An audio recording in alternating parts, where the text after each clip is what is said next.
In the vastness of an eternal realm, where there is neither day nor night, only the pure existence of thought, there sits a long table of ebony, its surface reflecting extinguished stars. Two figures sit opposite each other, separated by an infinite expanse, yet intimately close.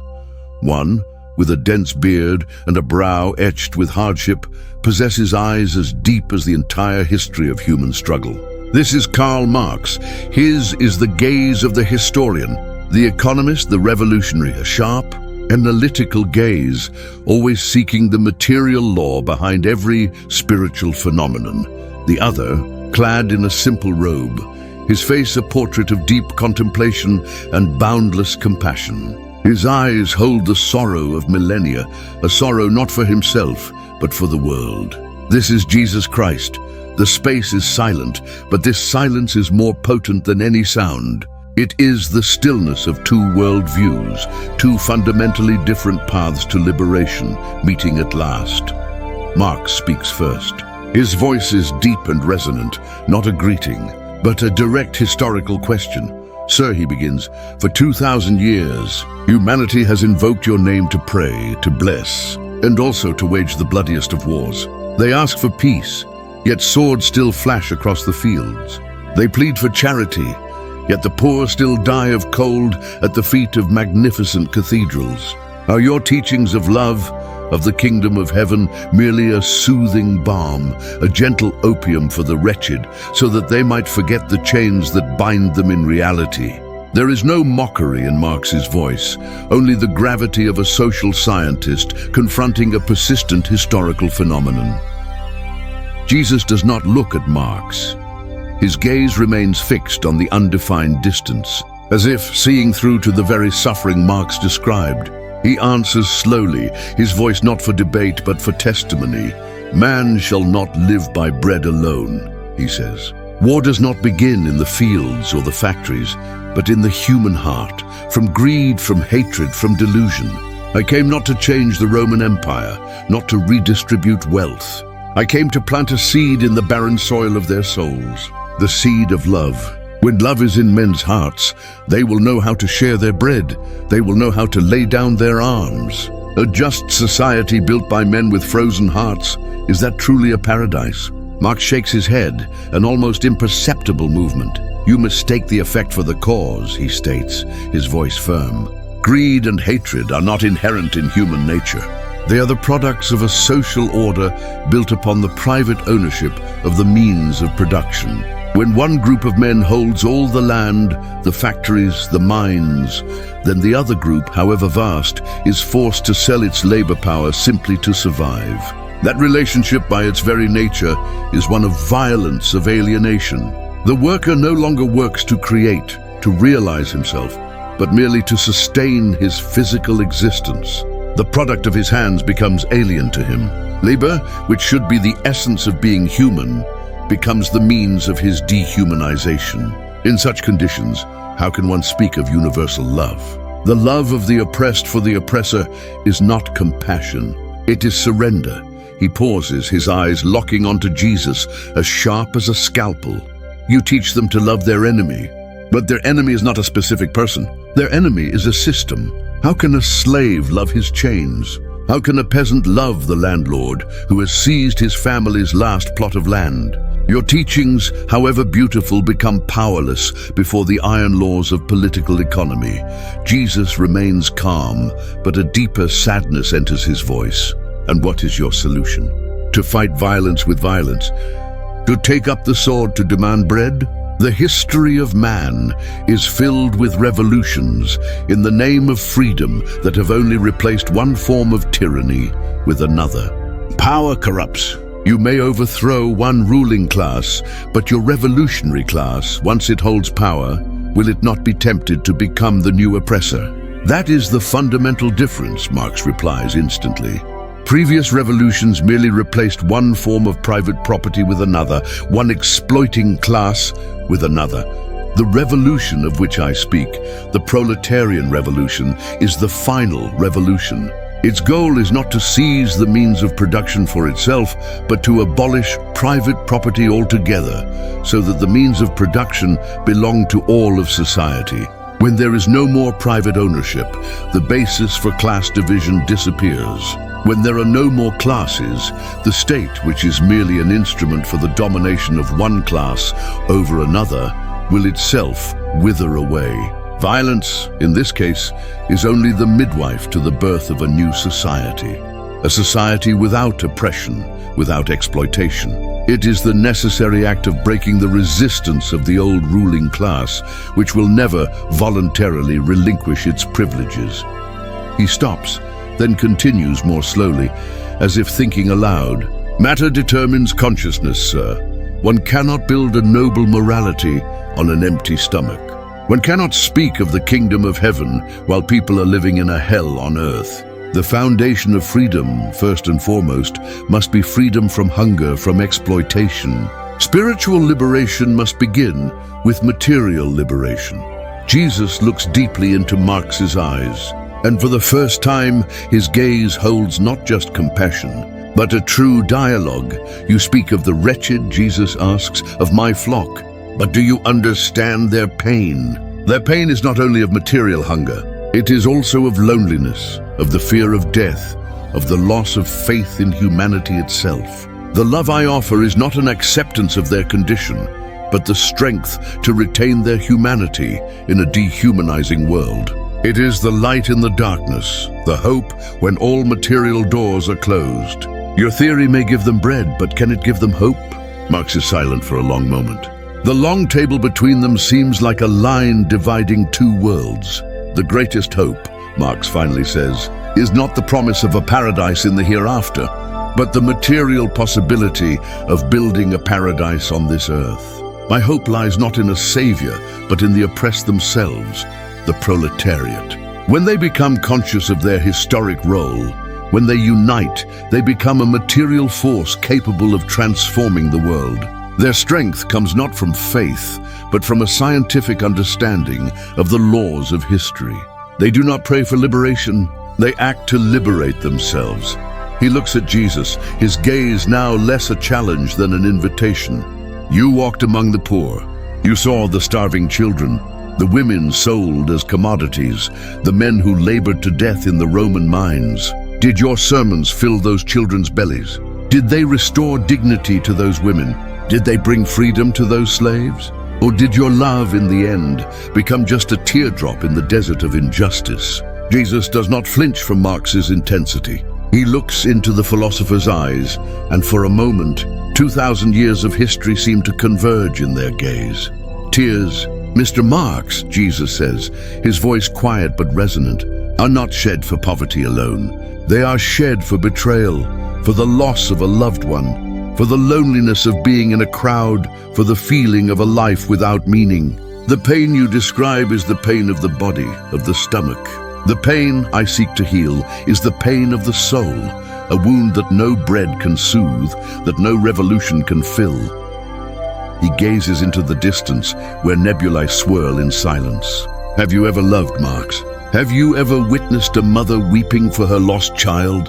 Have you ever felt the emptiness when all material achievements become meaningless in the face of death? These are the questions your doctrine cannot answer. You wish to free man from his chains, but you forget the invisible threads that bind him from within. The society you build, where all are well fed, will it be a society of perfect machines, working and consuming, but no longer knowing how to weep, to laugh, to love unconditionally? Will they still look up at the stars and ask about the meaning of their existence? Marx lets out a short, sad laugh. Again, you separate man from his social conditions. The spiritual pains you speak of do not fall from the sky. They arise precisely from the alienation of labor. When the worker is separated from the product he creates, from the very act of production, he is also separated from his species being, from his fellow man. Love, camaraderie, family, all are warped under the pressure of commodity relations. The loneliness you speak of is the loneliness of the individual in a competitive society where dog eat dog is the supreme law. The fear of death, does it not become more terrifying when one's present life is nothing but a string of meaningless, exhausting days? He pauses, taking a breath of the thick eternal air. My doctrine does not deny love, sir. On the contrary, it seeks to create the material conditions in which true love can flourish. A love not dictated by dowries, not calculated by social status. A love between free and equal human beings. A communist society where labor is not a means to live but life's prime want. Where man works according to his ability and receives according to his need. That will be the most fertile ground for the spiritual values you cherish. When men are no longer anxious about their daily bread, they will have the time and the mind to create art, to pursue science, to love and care for one another. It is not a society of machines, but a society of fully developed human beings. You speak of a future, Jesus interrupts, a future built on class struggle, on overthrow. But I speak of the present, of each suffering individual before us now. While you await a world revolution, these souls are dying in despair. My teaching is not a promise of another world, but a comfort, a path for them to find peace in this one. It helps them to forgive their enemies, not to accept oppression, but to free their own souls from the burden of hatred. A man full of hatred, even if he gains the whole world, has already lost his soul. Do you not think so? The hatred of the oppressed class is not a personal emotion, Marx retorts. It is the necessary response to an unjust social order. It is class consciousness. To ask them to forgive their exploiters is like advising the lamb to love the wolf that bears its teeth. Forgiveness without the act of dismantling the unjust order is merely the nurturing of evil. You wish to soothe the pain. I wish to uproot the cause of the pain. That is the difference. Marx stands pacing. The energy radiating from him is like an intellectual storm. Let us speak of human rights, a concept your later disciples often invoke, he says. They speak of the right to life, liberty, and the pursuit of happiness. But what do these rights mean to a worker who must labor 14 hours a day in a sweltering factory just to earn a wage that cannot feed his family? His right to liberty is the liberty to starve if he does not sell his labor. His pursuit of happiness is the fragile hope that he will not be fired tomorrow. You see, human rights in bourgeois society are, first and foremost, the rights of private property for the bourgeoisie. The right to own the means of production. It is this right that gives birth to all other inequalities, all other violations of human rights. As long as society is built on that foundation, all talk of universal human rights is a lie. He turns back, locking his gaze on Jesus. Therefore, the struggle of the proletariat is not just a struggle for bread. It is the struggle for true human rights. A struggle to reclaim the human essence that has been stolen from them. When they rise up, it is not out of personal hatred, but out of a profound realization that their liberation is the liberation of all humanity. They do not wish to become new masters. They wish for a society with no masters and no slaves. Jesus remains silent, listening to every word. In his mind's eye, the faces of the fishermen of Galilee, the tax collectors, the women scorned by society, reappear. They too were the wretched, the marginalized of the Roman Empire. What did he bring them? O kingdom not of this world. You are right, Jesus says unexpectedly, and this admission seems to make the infinite space itself hold its breath. I cannot deny their material suffering, but is your path the only one? Is conflict the eternal law of history? Or is it that after every war man yearns for peace and returns to forgiveness and love as a river always returns to the sea? Jesus' question hangs in the air, not as a challenge, but as an invitation to a deeper dialogue. It is the contradiction between the law of class struggle and the universal human aspiration for peace. A contradiction that Marx himself, in his deepest thoughts, had also wrestled with. Marx stops his pacing. He places his hands on the ebony table, and the surface seems to tremble with the rhythm of his thoughts. Peace, he repeats, his voice contemplative. You are right, man desires peace. But which peace? There is the peace of the slave owner on the back of the slave. There is the peace of the empire over its colonies, where all resistance has been crushed. There is the peace of the prison, where all inmates are silent and orderly. That is a peace built on inequality, on the imposition of the will of the strong upon the weak.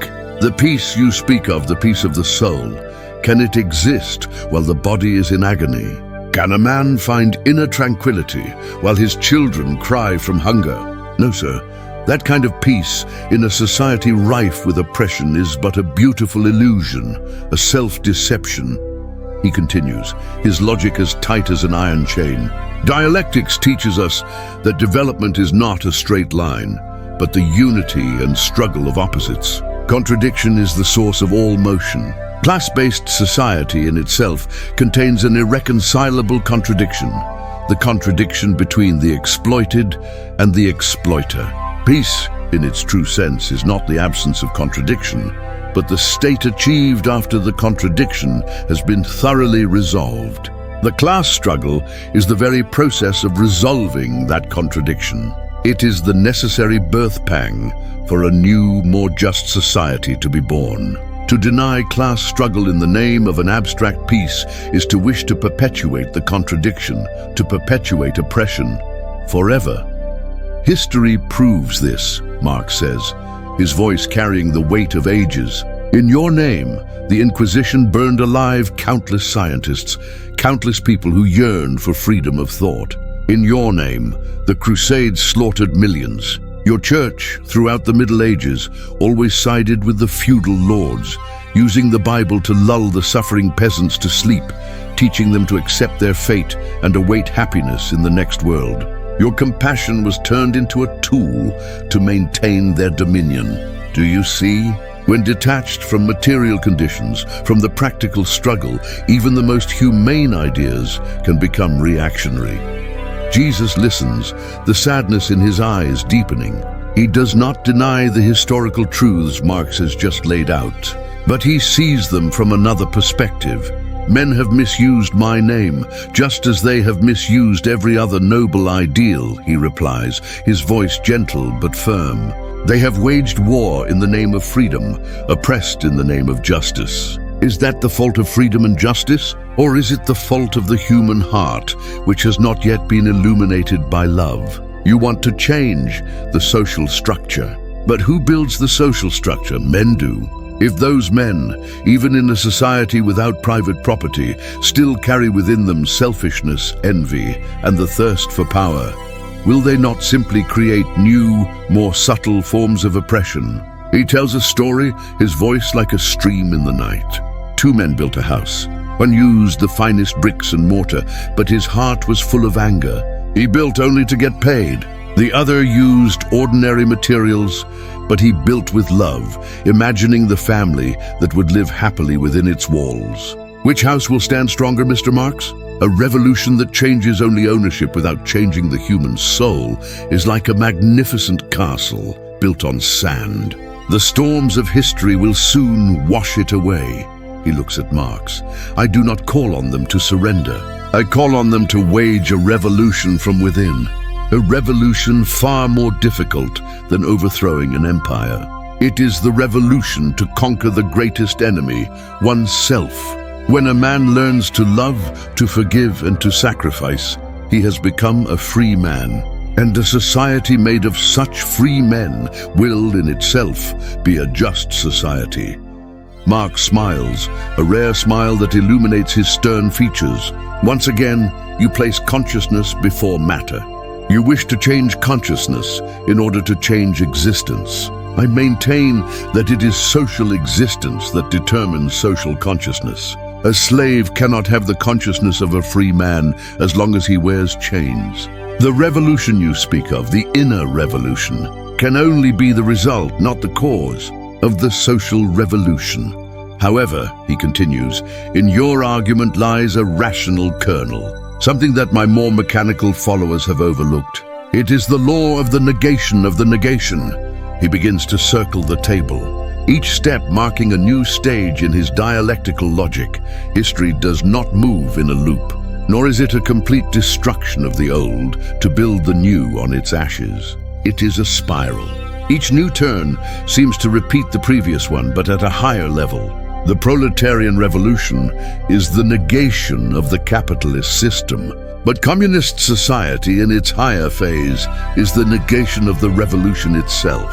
The revolution overthrows the bourgeois state, but communist society causes the state, even the proletarian state, to wither away. It is not the replacement of one form of domination with another.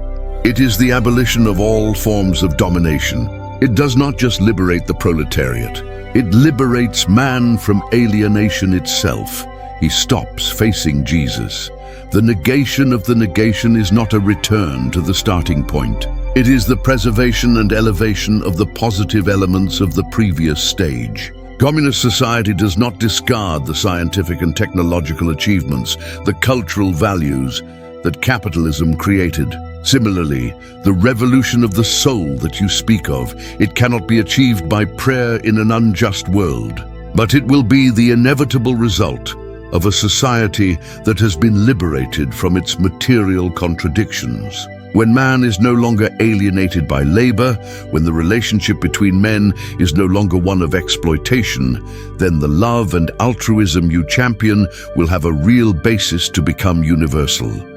Marx looks at Jesus, and this time his question is no longer a challenge, but a probe into the very foundation of their worldviews. So, sir, we stand before a fundamental question.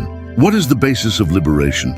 Is it to change the material world to change man, or to change man to change the world? Is it existence that determines consciousness, or consciousness that determines existence? Marx's question hangs like a gavel, poised to strike at the heart of the silence. It is not merely a philosophical query, but the final demarcation between two paths of liberation.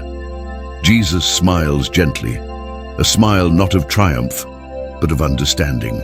You have posed a question, he says, that your own life has already answered. He pauses, letting the weight of his words settle in the eternal space.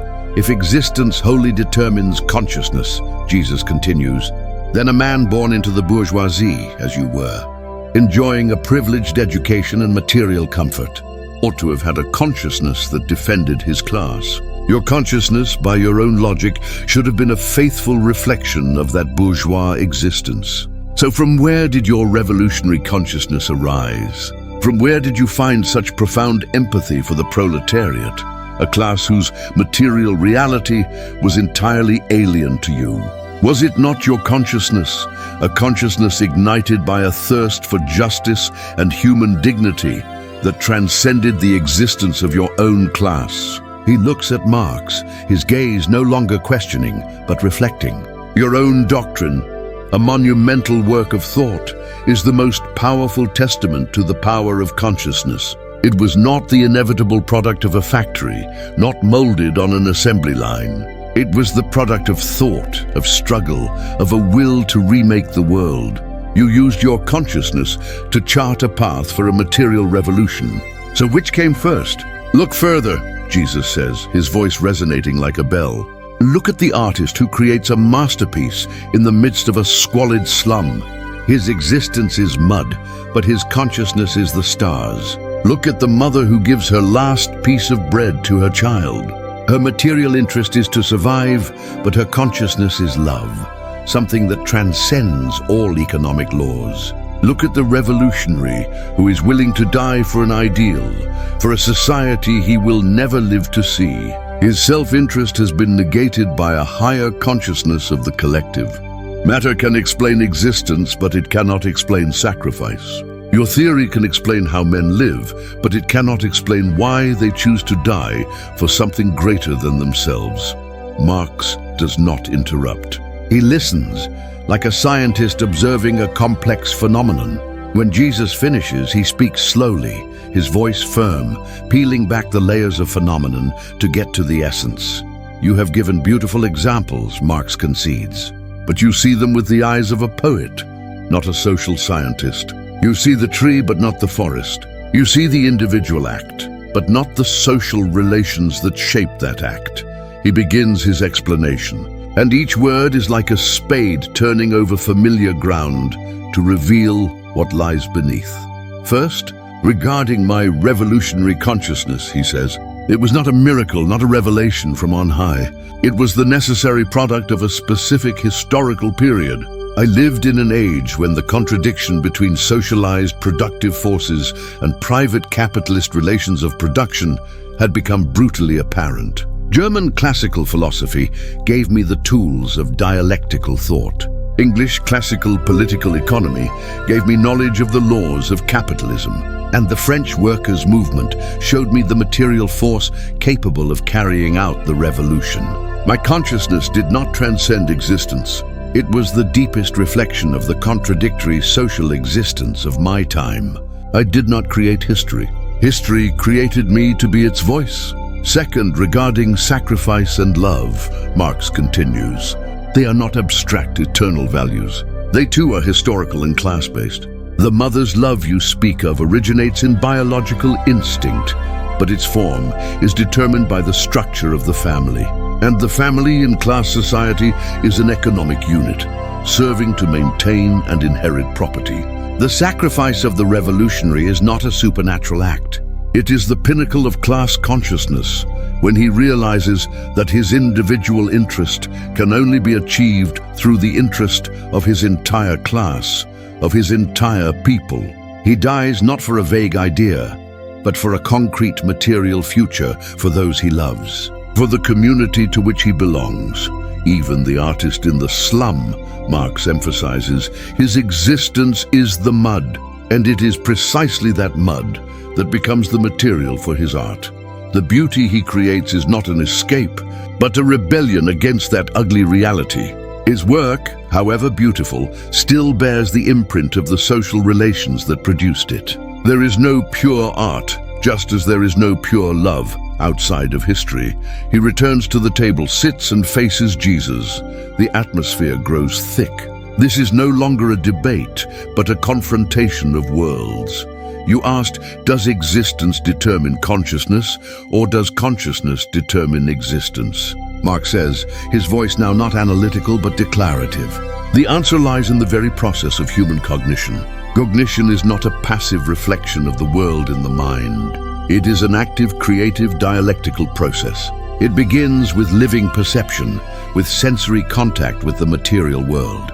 But it does not stop there. It ascends to abstract thought, forming concepts, categories, and laws to grasp the essence of things. And finally, abstract thought must return to practice, using practice as the criterion of truth. From living perception to abstract thought, and from this to practice, that is the dialectical path of the cognition of truth, of the cognition of objective reality. Consciousness, Marx concludes, is a subjective image of the objective world. It is a reflection, but a creative reflection. It does not create the world, but it can act back upon the world through human, practical activity. An idea, once it has gripped the masses, becomes a material force. But in the final analysis, it is the material world, with its objective laws, that is determinant. Consciousness may soar, but it cannot fly without the wings of matter. You wish to liberate man with pure consciousness. That is why, after 2,000 years, your kingdom of heaven remains but a promise, while the chains are still there. On the hands of the wretched, Marx's words strike the silence like a final, definitive hammer blow. The material reality, with its iron laws, stands revealed not as an antagonist to the spirit, but as the very ground upon which the spirit must learn to walk. Jesus does not answer immediately. He is silent, a profound silence not of defeat, but of contemplation. He looks at Marx, and in the revolutionary's eyes, he no longer sees a cold materialist, but a man bearing a pain even greater than indignation, the pain of one who understands the root cause of human misery to its core, yet is seen as a champion of violence. You have shown me the structure of the prison, Jesus says, his voice no longer a counter-argument but a historical confession. Every brick of private property, every bar of the relations of production, every wall of the state. You analyze them, measure them, and find the means to break them. As for me, I only saw the prisoners crying. I soothed their pain, bandaged their wounds, and told them of a free sky outside the prison walls. But I did not teach them how to break their chains. He pauses, an infinite sadness enveloping the space. I gave them love, but I did not give them a sword. I taught them of the kingdom of heaven, but I left them helpless in the kingdom of Caesar. You are right.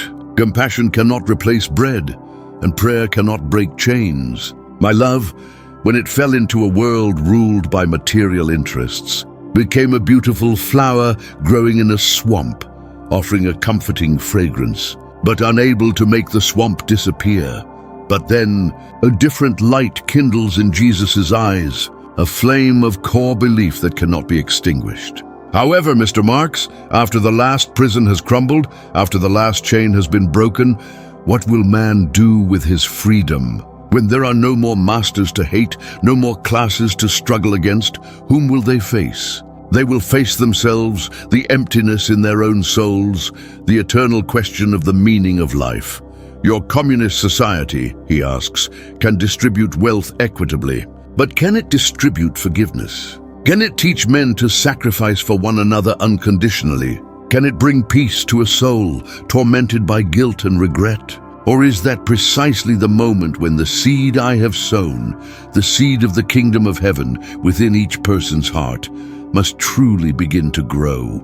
A society without material oppression is a great achievement. But a society without love is still a hell, however splendid. Marx walks to Jesus' side. They are no longer sitting in opposition, but looking in the same direction. The philosopher's gaze is no longer sharp, but deep in thought. He has seen the final meeting point of their two paths. You misunderstand, Marx says, his voice now not debating but sharing.